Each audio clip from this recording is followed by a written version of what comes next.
2026년 2월 1일입니다. 오늘 저희는 청취자께서 보내주신 전략 보고서들을 가지고 현재 시장이 판을 기운들고 있는 구조적인 변화, 그리고 그로 인한 변동성의 귀환 가능성에 대해 좀 깊이 파고 들어보겠습니다. 네, 지금 시장에서 나오는 여러 데이터들이요. 사실 단기적인 방향성 예측, 그런 것 이상의 의미를 가집니다. 현재 시장이 어떤 근본적인 스트레스에 직면해 있는지, 그리고 우리가 앞으로 다가올 변동성을 어떻게 대비해야 하는지에 대한 아주 중요한 단서들을 제공하고 있거든요. 맞습니다. 보고서들을 쭉 관통하는 핵심적인 이야기는 크게 세 갈래로 나뉘는 것 같아요. 첫째는 이게 좀처럼 잡히지 않는 서비스 물가 중심의 고착화된 인플레이션 문제고요. 네, 그렇죠. 둘째는 점점 심각해지는 정부의 빚 문제, 그러니까 재정 우위 환경과 그에 따른 채권 시장의 압박. 그리고 마지막은 이런 환경 속에서 원자재 시장과 금융시장 전반의 변동성이 어떻게 커질 수 있는지에 대한 일종의 경고입니다. 그럼 이 거대한 퍼즐의 첫 번째 조각부터 맞춰보겠습니다. 보고서에서 제 눈을 가장 먼저 사로잡았던 게 지난 25년간 상품과 서비스 물가를 비교한 차트였는데요. 이걸 보고 저는 정말 깜짝 놀랐습니다. 이게 지금 어떤 상황인지 좀 자세히 설명해 주실 수 있을까요? 네, 이 차트 하나에 지금 저희가 겪고 있는 인플레이션의 본질이 거의 다 담겨 있다. 이렇게 봐도 과언이 아닙니다. 차트를 들여다보면요. 2000년부터 2025년 말까지 정말 극단적인 현상이 나타납니다. 네, 우리가 흔히 사는 TV나 장난감 같은 공산품 가격은요. 기술 발전하고 세계화 덕분에 무려 70%에서 90% 넘게 하락했습니다. 90%요? 가격이 거의 10분의 1 토막이 났다는 거네요. 바로 그겁니다. 그런데 문제는 이제 반대편에 있는 거죠. 병원 진료비나 대학 등록금처럼 우리 삶에 반드시 필요한 이 필수 서비스 비용은 같은 기간 동안 200%에서 300% 가까이 폭등했습니다. 세네 배가 올랐군요. 네. 이 완전히 상반된 두 흐름이 합쳐진 결과 우리가 보는 전체 소비자 물가 지수는 92% 상승한 것으로 나타나는 겁니다. 잠깐만요. 이건 정말 중요한 포인트 같은데요. 그러니까 우리가 매일 쓰는 물건들은 점점 싸지는데 정작 아프거나 공부하는 것처럼 우리 삶에 꼭 필요한 것들의 비용은 감당 못할 수준으로 폭등하고 있다는 거잖아요. 맞습니다. 저희가 체감하는 인플레이션이 공식 발표보다 훨씬 신박하다고 느끼는 이유가 바로 여기 있었네요. 정확하게 보셨습니다. 그래서 전문가들이 이걸 이중속도 경제, 그러니까 투스피드 이코노미라고 부르는 겁니다.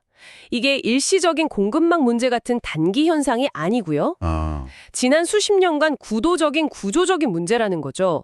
국경을 넘어 쉽게 거래할 수 있는 교역제는 세계화의 혜택을 받지만 의사나 교수처럼 사람의 노동력이 집중적으로 필요한 비교역제, 즉 필수 서비스 부문은 그런 혜택 없이 만성적인 비용 상승 압력에 시달려온 겁니다. 네네. 이것이 바로 지금의 인플레이션이 왜 그렇게 끈적하게, 그러니까 스티키하게 잘 내려오지 않는지에 대한 근본적인 설명이 됩니다. 그렇군요. 그렇다면 이건 단순히 중앙은행이 기준금리 몇 번 올리고 내린다고 해결될 문제가 아니라는 뜻이겠네요. 맞습니다. 상품 가격이 안정되는 것에만 기댄 디스인플레이션 논리는 명백한 한계를 가질 수밖에 없는 거죠. 만약 지금처럼 서비스 인플레이션이 계속해서 높은 수준을 유지한다면 이건 통화 정책만으로는 해결하기 매우 어려운 과제가 되는 겁니다. 결국 우리 가게의 실질적인 구매력은 계속해서 잠식될 수 있다는 걸 의미하는 거고요. 네. 이렇게 물가가 끈적하게 안 잡히면 정부 입장에서도 참 답답할 것 같은데요. 돈은 계속 써야 하는데 금리는 높고, 보고서에서는 이 정부의 재정 문제를 어떻게 보고 있나요? 인플레이션 문제와 정부의 재정 문제는 사실상 동전의 양면과도 같습니다. 현재 시장이 가진 가장 큰 뇌관 중 하나죠. 보고서의 다음 차트를 보면 미국 정부가 벌어들인 총 세금 수입 중에서 이자를 갚는 데 쓰는 돈의 비중이 이미 1990년대 고점을 훌쩍 넘어선 것을 볼 수 있습니다. 이미 위험 수위를 넘었다는 거군요. 네. 더 우려스러운 건 앞으로의 전망입니다. 미 의회 예산국 12호에서는 이 비중이 계속 가파르게 상승해서 2035년에는 23%에 육박할 거라고 보고 있습니다. 23%요? 네.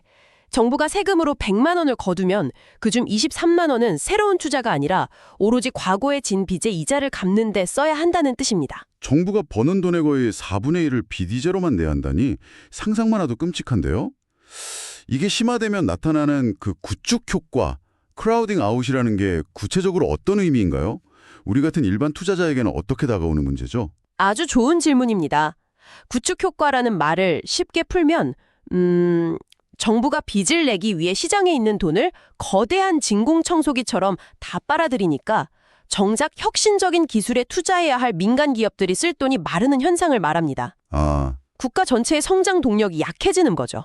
여기에 중앙은행이 양적 긴축, QT로 돈을 걷어들이는 상황까지 겹치니까 정부가 발행하는 막대한 국채를 시장이 소화하기가 점점 버거워집니다.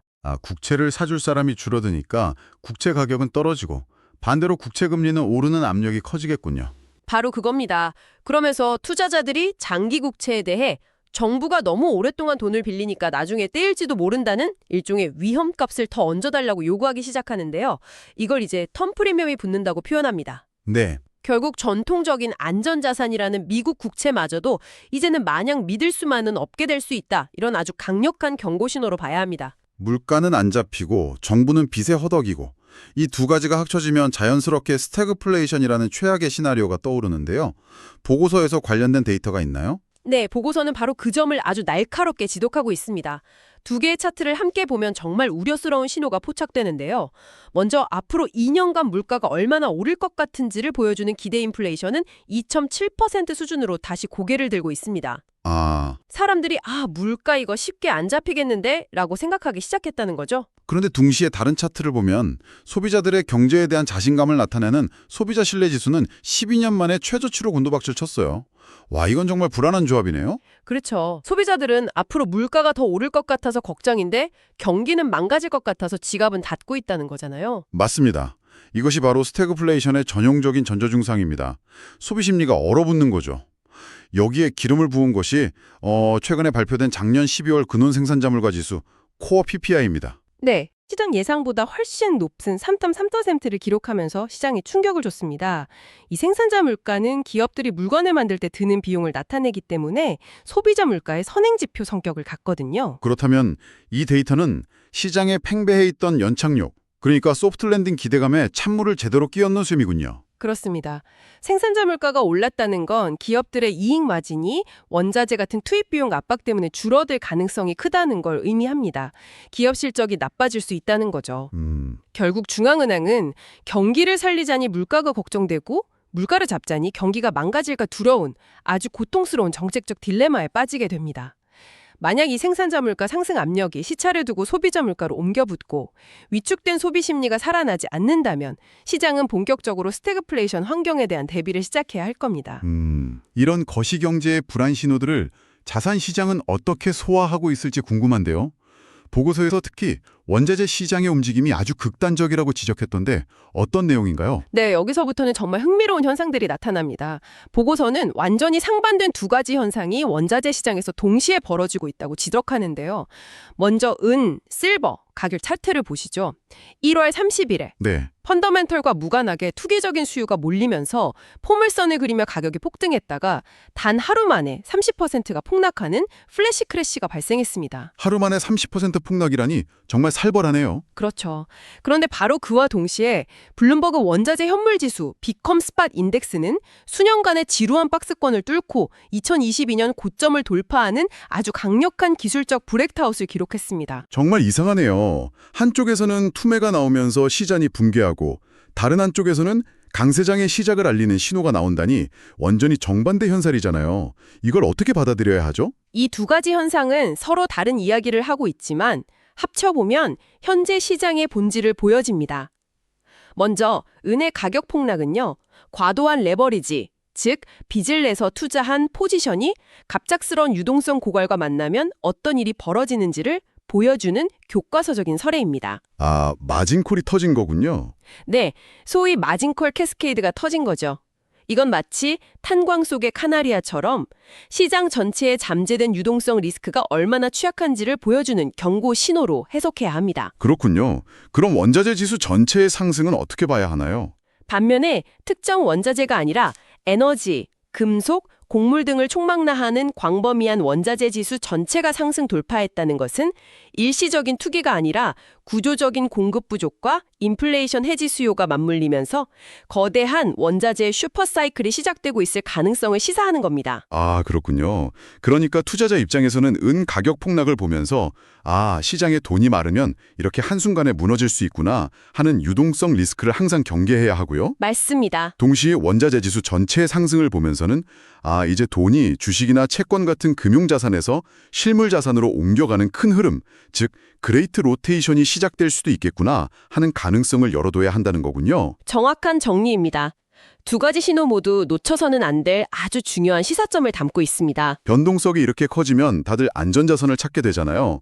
그런데 앞서 국채도 예전 같지 않다고 하셨고, 그럼 대표적인 안전자산인 금은 요즘 어떤 역할을 하고 있나요? 금의 여팔 변화는요, 현재 시장 참여자들이 느끼는 불안감의 깊이를 가장 잘 보여주는 지표 중 하나입니다. 보고서의 차트를 보면 아주 이례적인 현상이 나타나는데요. S&P 500 주가지수의 변동성 대비 금의 변동성 비율이 최근 2.0을 초과하면서 사상 최고치를 기록했습니다. 잠깐만요. 그 비율이 높다는 게 무슨 뜻이죠? 보통 금이 주식보다 안전하고 변동성이 낮다고 생각하는데 오히려 주식보다 변동성이 더 커졌다는 의미인가요? 그 비율의 의미를 정확히 해석해야 합니다. 금 가격 자체가 주식보다 더 위험해졌다는 뜻이라기보다는요. 금 가격의 움직임이 주식시장의 움직임보다 훨씬 더 격렬하고 중요해졌다는 의미에 가깝습니다. 이건 시장이 금을 더 이상 단순한 인플레이션 해지 수단으로만 보지 않는다는 뜻입니다. 그럼 뭘로 보고 있다는 건가요? 바로 시스템 리스크 그 자체에 대한 궁극적인 보험으로 인식하기 시작했다는 겁니다. 시스템 리스크요? 네.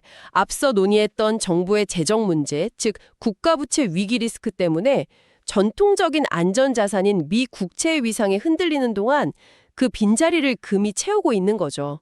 특히 최근 몇 년간 신흥국 중앙은행들이 달러 대신 금을 구조적으로 사들이는 흐름과 맞물리면서 금이 새로운 최후의 보루로 부상하고 있는 형상입니다. 그러니까 금이 이제 단순한 물가 해지 수단이 아니라 나라가 망할지도 모른다는 극단적인 위험에 대한 보험료 성격으로 가격이 움직이고 있다는 뜻이군요. 생각보다 훨씬 심각한 신호네요. 맞습니다. 이 높은 변동성 비율이 앞으로도 계속 유지된다면 그건 투자자들이 미래에 닥칠지 모를 재정 및 통화 시스템의 근본적인 불안정성에 대비하기 위해 기꺼이 금의 프리미엄을 지불하고 있다는 아주 강력한 증거가 될 겁니다. 이제 가장 중요한 주식시장 얘기를 해봐야 할 것 같은데요. 사실 이 보고서의 주식시장 분석을 읽어보면서 저는 좀 섬뜩했어요. 지금 우리가 뭔가 대단한 착각에 빠져 있는 건 아닌가 하는 느낌을 받았거든요. 네, 주식시장에 대해서는 보고서가 몇 가지 심각한 경고 신호를 보내고 있습니다. 먼저 주식 위험 프리미엄, IRP 차트를 한번 보시죠. 주식 위험 프리미엄이라는 말이 좀 어려운데요. 쉽게 말해 위험에 비어 먹을 게 없다는 뜻으로 이해하면 될까요? 주식에 투자해서 얻는 기대 수익이 안전한 국채이자랑 비교해서 별 차이가 안 나는 매력 없는 상황이라는 거죠. 완벽한 비유입니다. 바로 그겁니다. 그런데 현재 그 프리미엄 수준이 2000년도 닷컴 버블 붕괴 직전과 유사한 수준까지 압축되어 있습니다. 역사적으로 봤을 때 주식 투자의 매력도가 바닥 수준이라는 의미입니다. 투자자들이 주식시장의 잠재적 위험을 너무 과소평가하고 있다는 뜻이기도 하고요. 그런데 더 기이한 건 바로 다음 차트입니다. S&P 500 지수는 이렇게 하늘 높은 줄 모르고 오르는데 앞서 봤던 소비자 심리 지수는 바닥을 모르고 추락하고 있단 말이죠. 이 극단적인 괴리는 어떻게 설명해야 할까요? 이것이 바로 현재 시장의 핵심적인 모순을 보여주는 K자형 경제의 단면입니다. 주식이나 부동산 같은 자산을 보유한 계층은 자산 가격이 오르면서 부의 효과를 누리며 소비를 이어가지만 월급에만 의존하는 대다수의 서민들은 고물가와 고금리의 실질 구매력이 급감하면서 허리띠를 졸라매고 있는 거죠.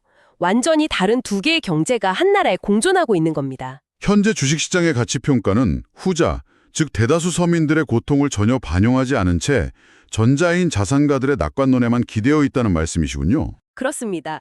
현재 주식시장은 매우 낙관적인 연착륙 시나리오만을 가격에 반영하고 있어서 이런 실물 경제와의 괴리가 언제든 시장의 가장 큰 리스크 요인으로 터져나올 수 있습니다. 따라서 보고서는 지금처럼 불확실한 환경에서는 시장 지수 전체를 추종하기보다는 꾸준히 우수한 잉여 현금 흐름 FCF를 창출하는 소수의 퀄리티 주식 중심으로 포트폴리오를 압축해서 대응하는 전략이 필요하다고 제안하고 있습니다. 네, 그럼 이 모든 분석을 종합해서 보고서가 최종적으로 제시하는 결론은 무엇인가요? 지금 투자자들이 가장 경계해야 할 위험과 그에 맞는 자산 배분 전략을 정리해 주시죠. 보고서는 최종적으로 3가지 핵심 리스크를 리스크 대시보드를 통해 항상 주시해야 한다고 강조합니다. 첫째는 예측하지 못한 정책 변화가 시장에 큰 충격을 줄 수 있는 토화 정책 불확실성, 즉 꼬리 위험입니다. 네, 꼬리 위험. 둘째는 더 높게 더 오래 지속되는 금리 환경과 달러 강세가 신흥 시장 등에 부담을 주는 거시경제 위험이고요. 마지막으로 앞서 언급한 시장 붕괴 사례에서 봤듯이 갑작스러운 유동성 경색이 촉발할 수 있는 신용 위험입니다. 이러한 복합적인 리스크에 대응하기 위한 투자 전략은 어떻게 제시하고 있습니까? 네, 구체적인 포트폴리오 조정 방안을 제안하는데요. 먼저 금리 상승에 취약한 고평가 성장주 비중은 줄이고 대신 어려운 환경에서도 꾸준히 현금을 버는 가치주나 헬스케어 같은 방어주로 무게중심을 옮길 것을 권고합니다. 네. 또한 지금까지 논의한 정부 부채와 인플레이션 위험을 방어하기 위한 수단으로 원자재와 금을 포트폴리오에 필수적으로 편입할 것을 제안하고요. 마지막으로 가장 중요한 것은 은행 사례에서 교훈을 얻었듯이 과도한 레버리지 사용을 피하고 충분한 현금 비중을 확보해서 언제 터질지 모르는 유동성 리스크를 철저히 관리해야 한다. 이렇게 결론 내리고 있습니다. 결국 지금 시장은 겉으로 보이는 주가 지수와는 달리 그 밑에서는 인플레이션, 정부 부채, 유동성 고갈이라는 세 개의 거대한 압력이 서로 충돌하고 있는 모습이네요. 마치 고요한 수면 아래에서 거대한 지각 변동이 일어나고 있는 것 같은데요. 맞습니다. 이 흐름이 새로운 국면으로 이어질지는 향후 발표될 물가와 정책 신호들을 통해 계속 확인할 필요가 있겠습니다. 오늘 저희가 준비한 자료는 여기까지입니다. 오늘 전해드린 정보들이 투자 판단에 도움이 되셨다면 구독과 좋아요 그리고 알림 설정 부탁드립니다. 저희는 다음 시간에도 깊이 있는 시장 분석과 함께 찾아뵙겠습니다. 청취해주셔서 감사합니다.